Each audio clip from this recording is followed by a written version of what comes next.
ជំរាបសួរខ្ញុំបានធ្វើវីដេអូ2ហើយតើតើប្រាក់ខែគ្រូបរិញ្ញាបត្រឆ្នាំ2026របស់យើងជាប្រាក់ខែប្រហាក់ប្រហែលគ្រូបឋមសិក្សាគ្រូនៅវិទ្យាល័យអញ្ចឹងថ្ងៃនេះខ្ញុំនឹងធ្វើវីដេអូមួយទៀតតើតើនឹងគ្រូវិទ្យាល័យដើម្បីបញ្ចប់វាណាគ្រូវិទ្យាល័យតើលោកគ្រូអ្នកគ្រូដែលបង្រៀននៅក្នុងវិទ្យាល័យថ្នាក់ទី10ដល់ថ្នាក់ទី12ហ្នឹងតើប្រាក់ខែគាត់បានប៉ុណ្ណាដែរ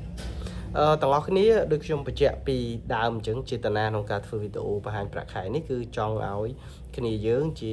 សិស្សានុសិស្សដែលប្រឡងចប់12ឬក៏អីហ្នឹងគឺចង់ជ្រើសរើសអាជីពជាគ្រូបង្រៀនយ៉ាងហោចណាស់ក៏យើងដឹងជាមូលដ្ឋានថា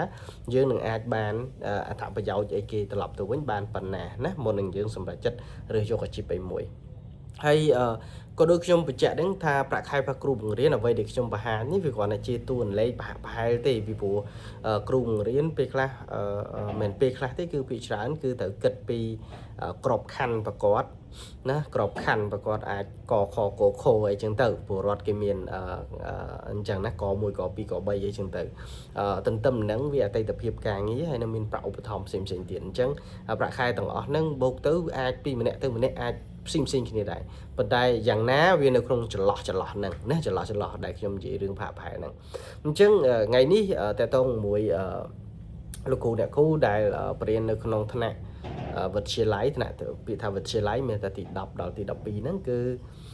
ទី1បើគាត់ជាគ្រូថ្មីថ្មោងជាគ្រូថ្មីទៅចូលយើងហៅគ្រូថ្មីគាត់អាចទទួលបានចាប់ពី1,500,000ទៅ1,800,000ណា1,500,000ទៅ1,800,000ឬយើងហៅថា1,50,000ឬក៏1,80,000ណាតែបើសិនណាគាត់ជាគ្រូបង្រៀនដែរតែគាត់មានអតីតភាពការងារគួរសមដែរគាត់អាចបាន1,80,000ទៅ2,50,000ណា2,50,000ហើយបើសិនណាគាត់មានអតីតភាពការងារយូរហើយគាត់មានឋានៈខ្ពស់នៅក្នុងជាគ្រូវិទ្យាល័យគាត់មាន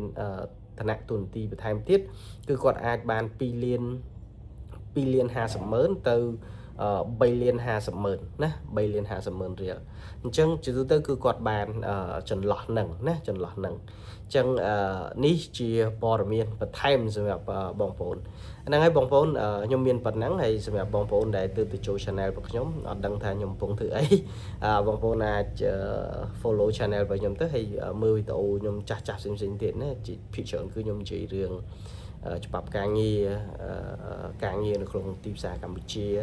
ក៏ដូចជាជ្រើសរើសរៀនជំនាញរៀនក្នុងថ្នាក់សាកលវិទ្យាល័យមហាវិទ្យាល័យណាត្រៀមខ្លួនអីដើម្បីចូលធ្វើការណាឬក៏រើសអាជីពអីចឹងទៅបាទអូខេអរគុណច្រើន